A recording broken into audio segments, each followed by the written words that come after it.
I put my dad in the street against a heavyweight. I've gone back to the dad. I've punched him a few more times. 5 blokes outside my front door. Can you come and help One me? hell of a fucking story, so stay tuned.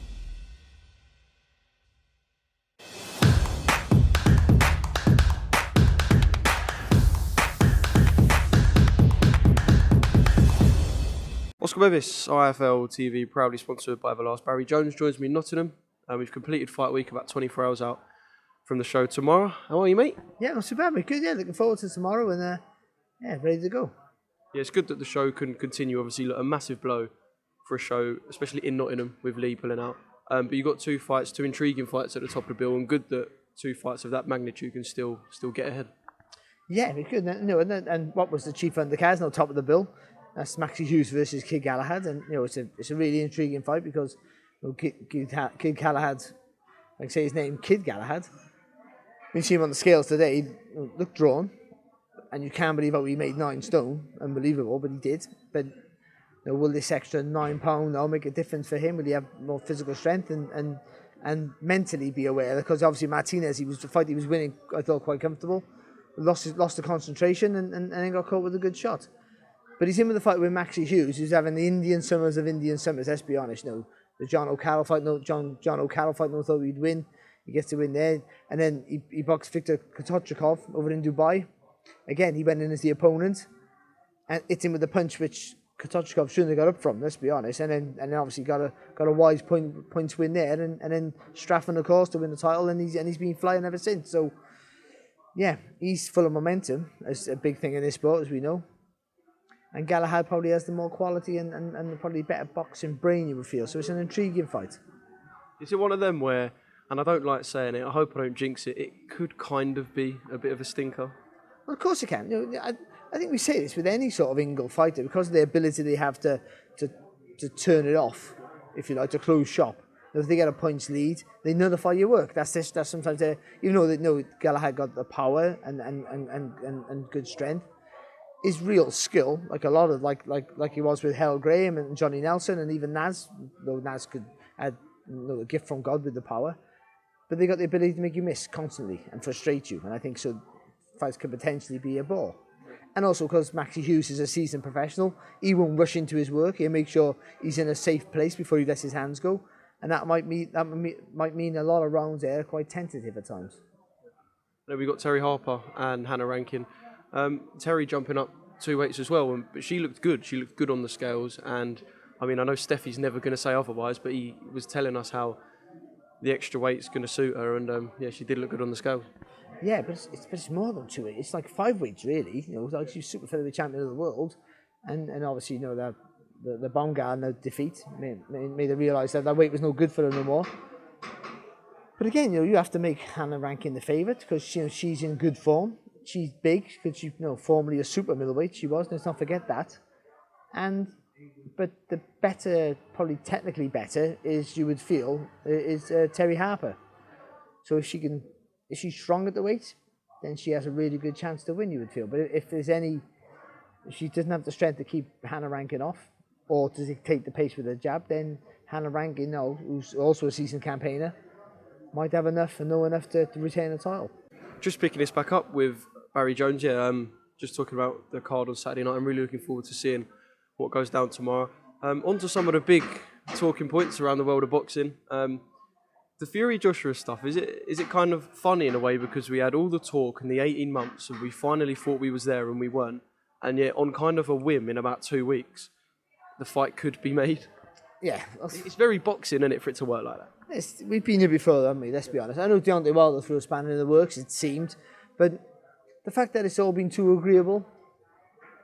I've been in boxing long enough now to be pessimistic towards anything boxing related, and so the fact that everyone's been on the same page makes it feel like it's not going to happen.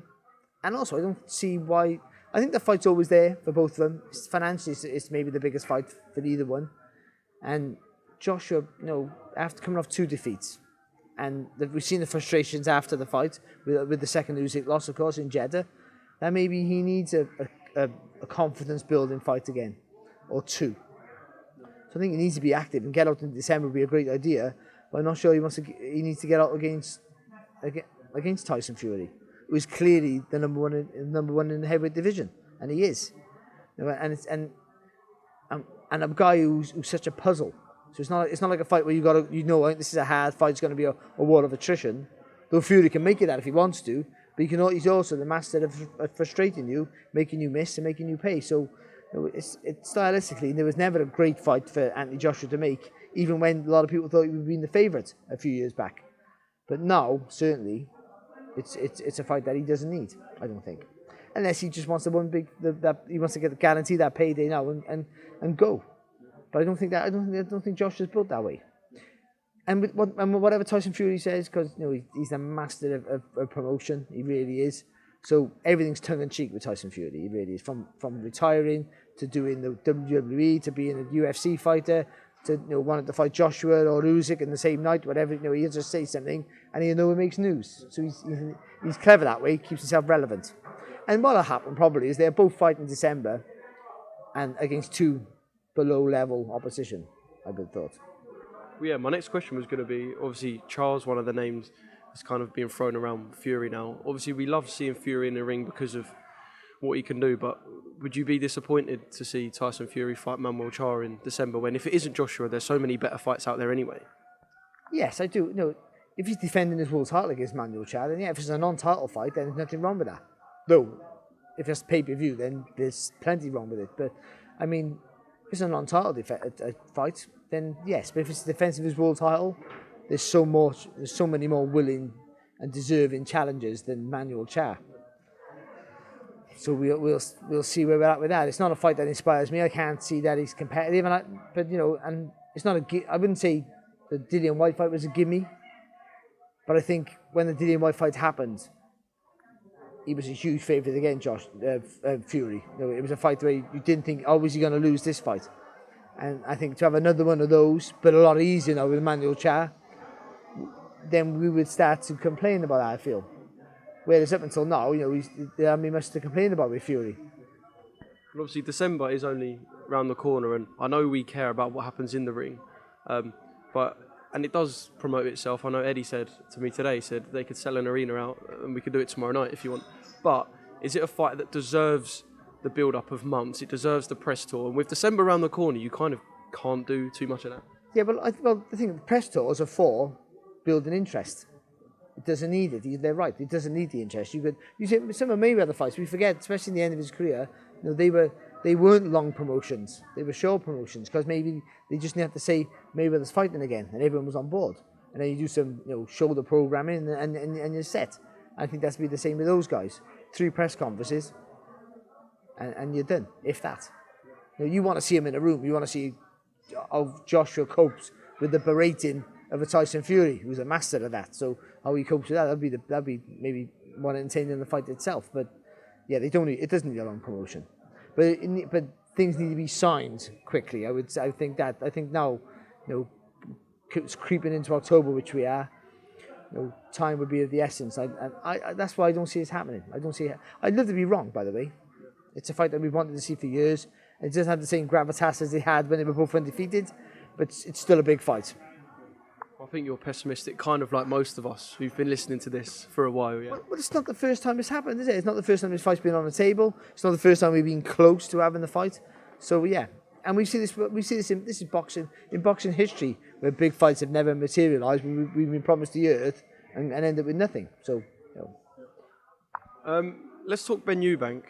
There's been a lot going on. I just kind of want your take on. It is tongue in cheek if we're being honest. That 60% Eubank eating cake on his birthday, eating chicken at the KSI influencer fight. Just kind of your take on the way Eubank's playing all this, because Conor never hides the fact he's a gym rat. Like I'm always in the gym, whatever. Eubank's kind of playing it all down a little bit. Yeah, well, it just reminds me of their dads. That's true. I was around on it. I boxed on the undercard of their second fight in Old Trafford. So it's Eubank was the perfect. You couldn't have got a more fitting character to wind up Nigel Benn, as in Chris Eubank Sr. And it feels the same way with Conor Benn. You couldn't find a better person to wind him up than Chris Eubank Jr. And wind him up gets him angry. But the thing is with that, Conor Benn, an angry Conor Benn, is a better Conor Benn. Where most fighters, you lose your temper, you get angry, and then you lose your shape, and that's not good for you. You can't focus properly on your training, your fight, and that's why these psychological games start as early as they can. But I think with Ben, the angrier he is, the more he has to focus. But let's bear in mind that Ben and Eubank, they haven't come from backgrounds of their dad, or as most boxers, from working class or below backgrounds, where you strive to get out of your environment into a better environment. That's what boxing is great for. They haven't had those hardships. I'm not saying they haven't had hard lives, but I'm just saying they haven't had those hardships. They certainly haven't had the financial hardships that most boxers have encountered in their younger life. So they need to find that inner strength from someone else. And it's quite extraordinary that they both have it in different methods. A testament to their resolve. But Ben needs to be angry at someone or something. And so Eubank doing this to wind him up will actually help Ben more than Eubank, ironically. But still, ultimately, you have to make Eubank the favourite because he's the bigger guy, he's the more seasoned guy, he's boxed better opposition, and he hasn't been wanting in the fitness department. And all those things you think that Ben needs to see an opening, needs to hurt him, or be able to outwork him, at least, to get the win. And also we haven't seen Ben take a shot yet. I think he can take a shot as it goes. He might be like his dad, who was never better than when he was hurt. He was the most reactive fighter I can ever remember. You have to hurt him before. A bit like Chisora is not actually. Until he gets hurt, he doesn't kick into gear. But I think Ben might be a bit like that. So it's a great clash of styles. But I think still you have to go with the bigger, more experienced guy in Chris Eubank Jr. And just on Senior's involvement, we know he's kind of been in the background for a lot of Junior's career. He obviously has no jurisdiction with this, as Junior himself has said. But what did you kind of make of him saying that he wants to pull Chris out because, of course, the weight situation, the hydration clause, and the fact that it's dangerous? We know they can be dangerous, but just kind of him saying, I want to pull and I will pull Junior out. Well, obviously, I'm just saying the obvious, you can't pull him out. Only, he's a grown man, but I understand that because, that rehydration clause, the making the weight's not an issue for Eubank. I mean, making 157, I don't think. When he boxed Liam Williams, he weighed him with a pair of jeans on, trainers, and a watch bigger than my head. So, I think making the weight's fine for him. But not being able to pull the weight back on. And I think that rehydration, whatever it is going to be about 11 o'clock in the morning, not 8 o'clock in the morning, where they sometimes have the weigh-in, the second weigh-in. So it makes it more difficult for him, of course. And so health, there are some health issues there for him. And I mean, Eubank Sr. is maybe right to voice his issues, of course. But voice his concerns, I should say. But I don't think that it has a factor. And who cares? The fight's going to happen, let's be honest. There's too much money on the table for these two guys for that fight not to happen. They won't get financially a bigger fight. There's bigger fights out there, in the world landscape, but it's not financially for them.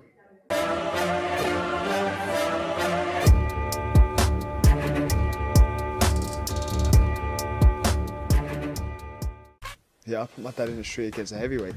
I've gone back to the dad. I've punched him a few more times. 5 blokes outside my front door, you coming in. One hell of a fucking story, so stay tuned.